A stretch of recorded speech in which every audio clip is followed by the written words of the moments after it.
त्रिदलं त्रिगुणाकारं त्रिनेत्रं च त्रियायुधं त्रिजन्म पापसंहारम् एकबिल्वं शिवार्पणम् त्रिशाखैः बिल्वपत्रैश्च अच्छिद्रैः कोमलैः शुभैः तव पूजां करिष्यामि एकबिल्वं शिवार्पणम् कोटिकन्या महादानं तिलपर्वतकोटयः काञ्चनं शैलदानेन एकबिल्वं शिवार्पणम्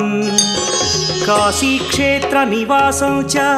कालभैरवदर्शनौ प्रयागे माधवं दृष्ट्वा एकबिल्वं शिवार्पणम् इन्दुवारे व्रतं स्थित्वा निराहारो महेश्वर नक्तं हौष्यामि देवेश एकबिल्वं शिवार्पणम् रामलिङ्गप्रतिष्ठा च